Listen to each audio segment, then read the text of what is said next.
ओम श्री गुरुवे नमः। भाइयों एवं बहनों,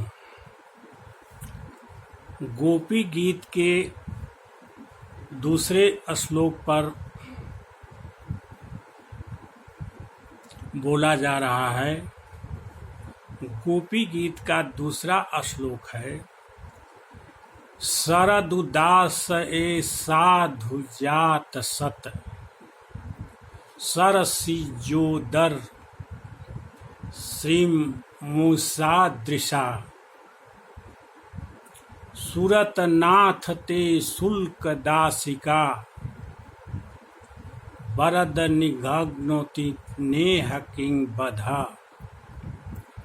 इसका सीधा साधा मतलब हुआ कि शरद उदास है। उदास है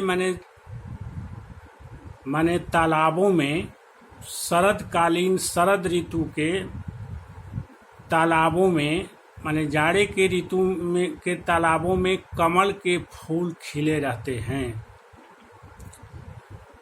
कमल का फूल दो प्रकार के होते हैं, एक होता है लाल कमल का फूल और दूसरा होता है सांवले रंग का, माने कृष्ण भगवान का जो कलर है उस कलर का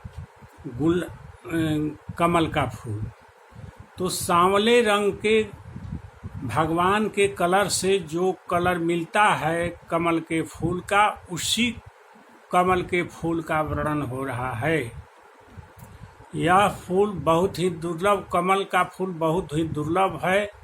यह चित्रकूट में किसी मुनि का आश्रम है, उस आश्रम में ही एक तालाब है जिस तालाब में यह कमल का फूल पाया जाता है।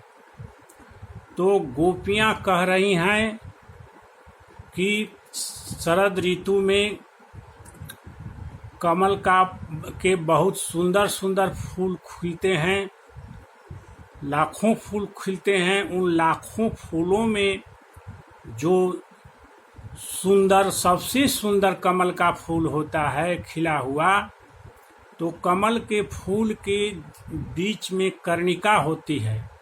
उस कर्णिका की शोभा बहुत ही सुंदर होती है और कमल का खिला हुआ फूल आँख के समान दिखलाई पड़ता है। गोपियां कह रही हैं कि तुम तो चोर न हो, तुम चोर हो, तुम जो है उसी कमल के फूल की कर्णिका की शोभा को चुरा लिया है। तुम चोर हो, तुम मन को चुरा लेता है, तुम माखन चुराता है, कभी कुछ चुरा लेता है, किसी का दिल चुरा लेता है। इसीलिए गोपियां कह रही हैं कि उसी सुंदरतम फूल के बीच में जो कर्णिका है, या फूल आँख के सदृश जो खिला हुआ है सांवला सलोना कमल का फूल, उसके सौंदर्य को तुम चुरा लिया है और उसी का तुम सौंदर्य से, जो वह सौंदर्य तुम अपनी आँखों में लिया है, उसी सौंदर्य से तुम घायल करता रहता है। जो है भगवान कृष्ण के पास घायल करने के लिए पहला तो उनका सौंदर्य ही है, जिसके रूप को देख के जो है संसार का कोई भी ऐसा जीव नहीं है जो घायल नहीं हो जाता है। जो है आज विश्व के सबसे बड़ी विश्व सुंदरी हो, चाहे विश्व की कोई भी सुंदरता हो, कोई भी छटा हो, भगवान की सुंदरता जो है समुद्र की तरह अगाध है। उनकी सुंदरता का कोई वर्णन नहीं किया जा सकता है। भगवान अनिर्वचनीय हैं, क्योंकि हम लोगों की आँख, कान, नाक, रसना और स्पर्श, ये पांचों ज्ञाने इंद्रियां हैं, वो लौकिक हैं। लौकिक इस संसार को देखने के लिए बनाई गई हैं। भगवान को इन इंद्रियों से, इन आँखों से, इन मनों से हम लोग नहीं देख सकते हैं, क्योंकि भगवान दिव्य हैं। जो है दिव्य चीजें इन आँखों से नहीं दिखाई पड़ सकती हैं। तभी तो अर्जुन भगवान कृष्ण के विश्व रूप को देखना चाहे तो भगवान कृष्ण बोले कि इन आँखों से अर्जुन तुम नहीं देख सकता है, हमको देखने के लिए, हमारे असली रूप को देखने के लिए तुमको दिव्य आँख चाहिए। दिव्यम ददामि ते चक्षु पश्य में जोगम ऐश्वरम। हे अर्जुन, तुमको मैं अपने तरफ से दिव्य आँखों को दे रहा हूँ, जिन दिव्य आँखों से ही तुम मुझको देख सकता है। तो इस प्रकार भगवान कृष्ण जो है अर्जुन को अपनी दिव्य आंखें प्रदान किए और उन्हीं दिव्य आंखों से अर्जुन जो है भगवान कृष्ण को विश्व रूप में देखे। और उन भगवान तो अनंत हैं, तो अनंत की था कैसे कोई पा सकता है। अर्जुन कह रहे हैं कि इन आँखों से भी देखने में भगवान आपको बहुत ही कठिनाई हो रही है, बहुत ही कठिनाई हो रही है।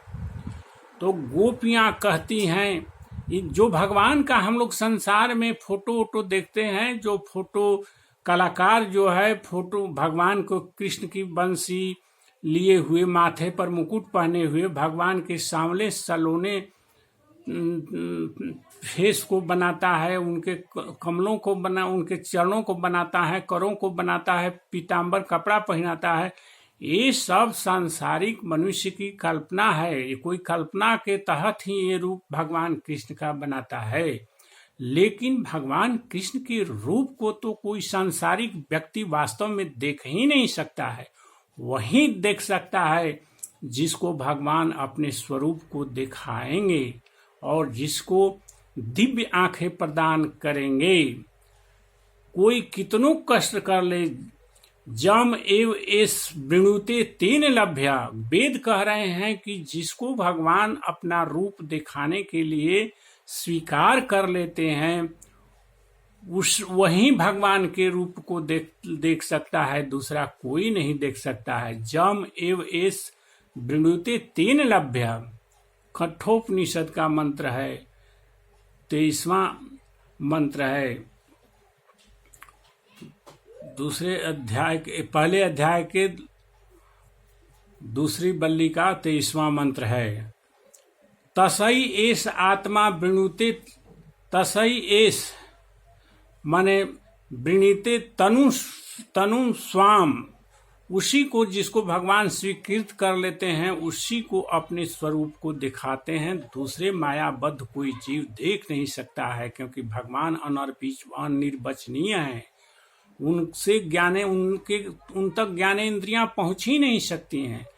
लेकिन गोपियां जो है साक्षात भगवान को देख रही हैं, साक्षात सामने बात कर रही हैं। जो है गोपियों की मन बुद्धि चित्त अहंकार सब ज्ञानेंद्रियां जो है दिव्य हो गई हैं और दिव्य होकर ही वे भगवान से बात कर रही हैं, साक्षात बात कर रही हैं। भगवान उन गोपियों को अपने स्तर से स्वीकार कर लिए हैं कि तुमको मैं अपना असली रूप दिखाऊंगा। गोपियां जो है, और गोपियां कह रही हैं कि इन्हीं आँखों से कर्णिका के सौंदर्य को, कमल के फूल के कर्णिका के सौंदर्य को चुरा कर तुम अपने आँखों में उस सुंदरता को भर दिया है, और उन्हीं आँखों से तुम लोगों को घायल करता रहता है, लोगों को घायल करता रहता है। कहती हैं कि शरद उदास साधु जात सरसी जोदर श्री मुषा दृशा। और आगे कहती हैं कि सूरत नाथ ते शुल्क दासिका।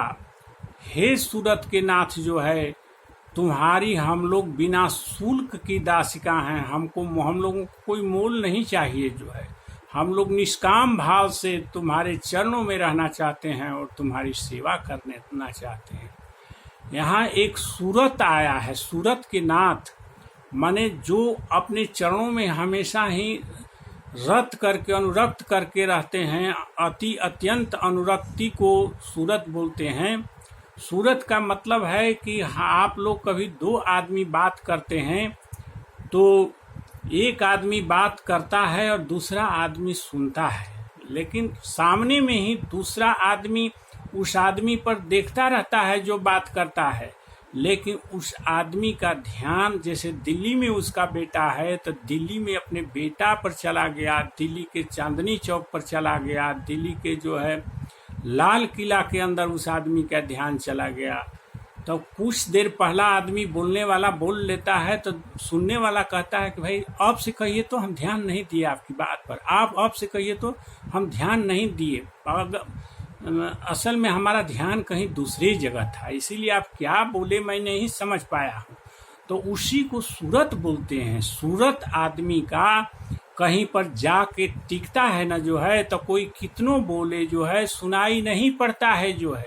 सूरत जहाँ पर आदमी को बहरा बना देती है, सूरत जहाँ पर टिक जाती है उस वहीं की सब चीज़ें दिखाई पड़ती हैं, सुनाई पड़ती हैं जो है। तो गोपियाँ कह रही हैं कि आप हम लोगों के सूरतनाथ हैं। सूरतनाथ मतलब कि हम लोगों के सूरत के मालिक आप ही हैं जो है, आप ही जो है, पर हम लोगों का मन दिल चित सब आपके ऊपर केंद्रित रहता है। हम लोगों का सूरत जो है आप पर से हटबे नहीं करता है और इसके मालिक आप बन गए। हम लोगों के सूरत के मालिक आप बन गए, हम लोग नहीं हैं, हम लोगों के बस में हम लोगों का सूरत नहीं है जो है। हम लोगों के सूरत को चारों तरफ से हटाकर जो है आप ही अपने में लगा लिए, आप ही अपने में लगा लिए प्रीतम। सूरत नाथ ते शुल्क दासिका बरद निघग्नोति नेह किंग बधा। बरद आप अभिलाषा को पूर्ण करने वाले हैं, वरदान को देने वाले हैं। हम लोगों की अभिलाषा को भी पूर्ण कीजिए भगवान। हम लोगों की अभिलाषा है कि नित्य निरंतर हम लोग आपकी सेवा में संलग्न रहें। हम लोग बस यही चाहते हैं कि आपको की सेवा में ही रात दिन हम लोग लगे रहें, हम लोगों को और कुछ नहीं चाहिए। बरद हम लोगों की अभिलाषा यही है। बरद निघग्नोति नेह किंग बधो। क्या यहाँ गोपियाँ कह रही हैं कि कोई आदमी किसी का मर्डर कर देता है, हथियार से मर्डर कर देता है, माने जान से मार देता है, और आप जो है अपनी आँखों से अवलोकन करके देखकर हम लोगों के ऊपर आँख से हम लोगों को घायल ही नहीं किए, हम लोगों का मर्डर भी कर दिए हैं, हम लोगों का मर्डर भी कर दिए हैं जो है। गोपियाँ कह रही हैं कि इन आँखों से हम लोगों का मर्डर कर दिए हैं जो है। तो हम लोग जानते हैं कि मर्डर करने के बाद जब आदमी मर जाता है तो इस शरीर से उसका संबंध छूट जाता है, वो दूसरे कहीं जगह स्वर्ग में चला जाए, किसी जोनी में चल जाए, दूसरे जोनी में चल जाए, मनुष्य जोनी में चल जाए, लेकिन इस जन्म का उसको कोई होश नहीं रहता है, कोई ख्याल नहीं रहता है। मर्डर का मतलब तो यही होता है कि अब कोई उसके लाश को जला दिए, फूंक दे, कुछ भी करे, वो कुछ नहीं बोलता है न चालता है जो है, एकदम जो है वो आत्मा या इस शरीर से निकल जाती है, जो दूसरे जगह चल जाती है। तो गोपियाँ यहाँ मर्डर की बात कर रही हैं, कि वध की बात कर रही हैं कि हे प्रियतम, तुमने अपनी इन आँखों से, इन आँखों के अवलोकन से हम लोगों का वध कर दिया है, हम लोगों का मर्डर कर दिया है जो है। गोपियाँ यह कह रही हैं जो है। तो यही इस श्लोक का सीधा साधा अर्थ हुआ जो है। अब एक एक शब्दों पर हम लोग विचार करेंगे कि गोपियाँ जो है क्या कह रही हैं, उनके कहने का मतलब क्या है, क्योंकि गोपी गीत तब बहुत ही गूढ़ चीज़ है, देखने में साधारण लगता है, लेकिन इस गोपी गीत के सामने तब बड़े बड़े संत, महात्मा, ऋषि और वेद, शास्त्र, पुराण सब जो है नतमस्तक हैं। इसीलिए इसका सीधा साधा यह अर्थ लगाकर हम लोग नहीं भाग सकते हैं, इसके एक एक शब्द पर विचार करना होगा। बस कल एक एक शब्द को लेकर ही विचार किया जाएगा। बस आज इतना ही। भाइयों एवं बहनों, श्री राधे, श्री राधे, श्री राधे।